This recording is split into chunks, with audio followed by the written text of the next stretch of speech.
Welcome to Notepad. I'm your host, Ibrahim Sani. Again, we're trying to do this interview and this show from my living room via Skype, largely because I am still considered as a PUI or persons under investigation.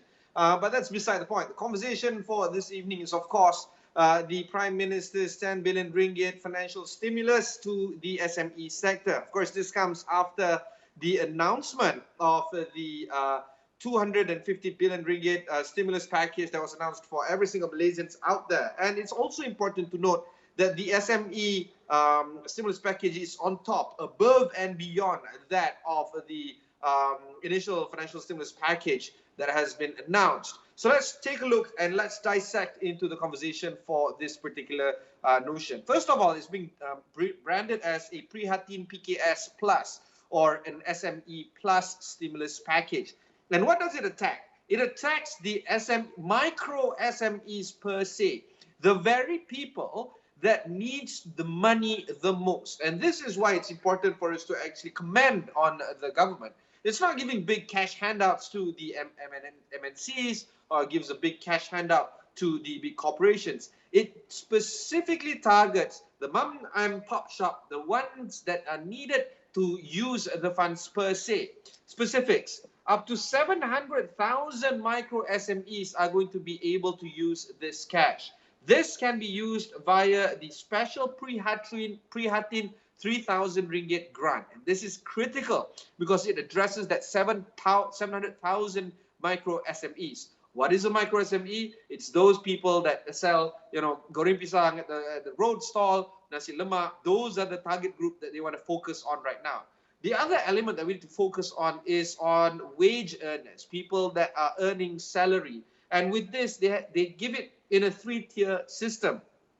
1,200 ringgit per month for workers in the micro SME sector. And this is tidy. You know why? Because the minimum wage is exactly 1,200 ringgit as well. So the government is subsidizing the minimum wage amount. That's great, right? That is for the first cluster. The second cluster is, of course, the 800 ringgit a month for workers in a mid-sized company.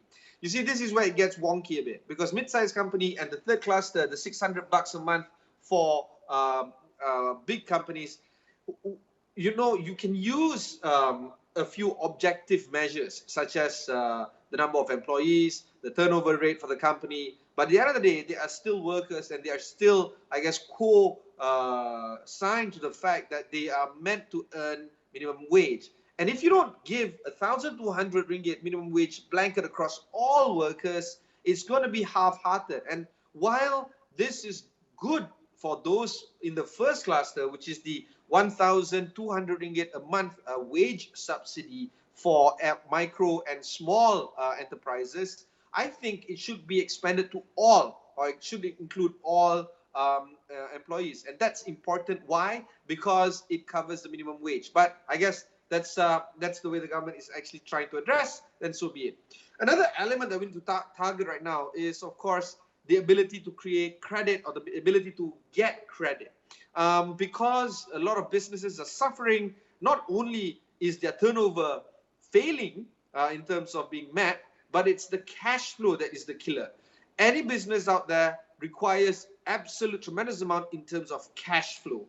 And because of this, when you do take capital to boost your cash flow, it's not the most prudent thing to do, but in this moment of crisis, it is the necessary thing for you to do. And that's why when businesses do have access to credit, it will prop them up at least for the near term. So in this sense, the government has extended 2 new facilities for micro SMEs as well as small enterprises. The first one is, of course, Tekun Nasional, and the second is BSN. Let's talk a little bit about the Tekun Nasional element, Rio. The government says there will be no interest rate for loans taken out from Tekun Nasional. Previously, it was 4%. Now the government says it's 0%. It's free money. It's free money for businesses, particularly the micro and the small SMEs, to look out for money from Tekun. I think they capped it as 10,000 ringgit, if I'm not mistaken, but that's 10,000 ringgit free money, but you still have to pay back. But we know now that Teko Nasional do have a very, very high, what do you call that,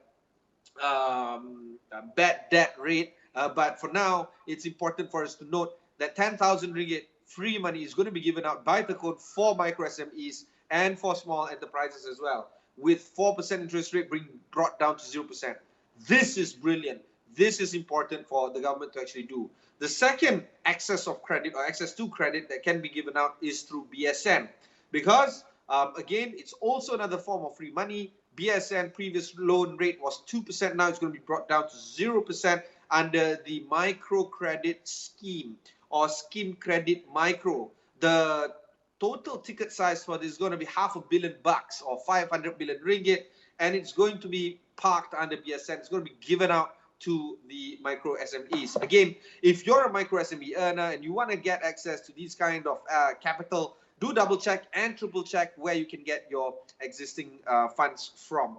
See, there's plenty more of this, right, going about in the Prihatin Plus package. But the most important thing is, of course, the execution of it. And that's where we have to again underline the fact that the Prime Minister has launched a particular task force, so to say, called Laksana, where their primary role and that in fact their sole responsibility is to look at how the disbursement is being carried out. And there has been a particular article which is quite interesting for me to note, which is that of better for some fraud to happen, but everyone gets the cash. And that is the conversation that we want right now.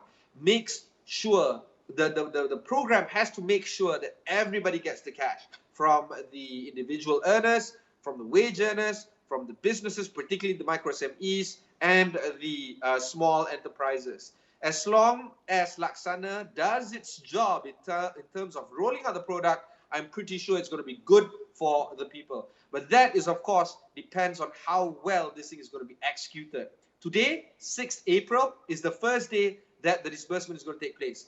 The most disheartening notion of the whole rollout is of some pictures of people lining up in front of banks today, lining up in front of banks to actually withdraw the cash. Now, we know that the situation is actually quite crucial for people to have access to cash right now. And they do have access to it because BPN is being launched today. But the fact, the mere sight of thousands of people queuing up and congregating at the bank, at one point in time, at any single point in time, it's counterproductive to what the MCO is trying to achieve, which is to socially distance ourselves from everybody. See, this is the thing about when you talk about execution. It's not just about getting the right money to the right people at the right time. You also have to add one more element to it, which is to get the right amount of money to the right people at the right amount of time, at the right pace. And this is where we need to focus on. Can the government now think about how to disburse the cash without the notion of people queuing up? I know time and again the government has said that access your cash through e-commerce, through mobile banking, through internet banking, but we know that sometimes there are classes of or communities within ourselves that do not know how to access their cash using internet banking. And that's why it is at this group that we really need to take care of in terms of how to get the money to them in a matter or in a method that is most safe for them to get access to. Those are the kind of elements that we need to look at today. Now, moving forward, there's plenty to dissect and to learn from Prihatin SME Plus, but we also want to focus on something that is truly great that happened today. Around 5 p.m., the DG of Health did say that the admission cases are less than the discharge cases per day. And this is the first time this has ever happened since the second wave started. And this is important for us to highlight. Not only do we see CAGR growth of new cases being discovered going down, you also see day-on-day growth also going down. I keep track on this on my Twitter feed. I urge you to check out my Twitter feed to see the growth that I track from the day that MCO started, which is on 18th March until today. Every day, the average amount has gone down. So yes, MCO does work. We know that people, when they distance themselves, will slow down the rate of infection for COVID-19. That works a lot. So when you use this information, something that is very good for us to actually look at, we know that MCO is working. We know that people are getting healthier. Today we saw over 200 cases being discharged. It's brilliant. First time ever that we see these kind of numbers. Previously, at most people have been discharged was just about 100 people or so. Now we've seen, yesterday at least, we've seen 200 people being discharged. That's a good number, right? So let's not sabotage ourselves with these kind of good numbers, with the kind of things that we saw just now, i.e. people queuing up, congregating in front of banks, trying to get access to their cash because BPN is being paid out today. Okay, things that we need to think about. Number one, who are we helping? Number two, how are we helping them? And number three, when are we helping them? But people forget that this is the most, while these are the things that we need to talk about, it's also where are we helping them, right? Literally, physically, where? Let's not congregate in front of banks. Let's understand that these people, when they do congregate in front of banks, it's because they are desperate. So we really need to reach out to them and reach out to this kind of community to know what's best and what works for them. Okay, well, we're going to take a short break. When we come back, we're going to talk to Dr. Causeway King about the joint initiative that is being done by the World Health Organization with that of Malaysia. And this is, of course, a trial case that is currently being carried out by WHO in selective countries, and Malaysia is one of them. And it's very important for us to note that while Malaysia is part of the trial basis and is part of the trial countries in the solidarity trial, they call it, it's also important to note that let's not promise ourselves anything for now, because this is still a trial basis situation.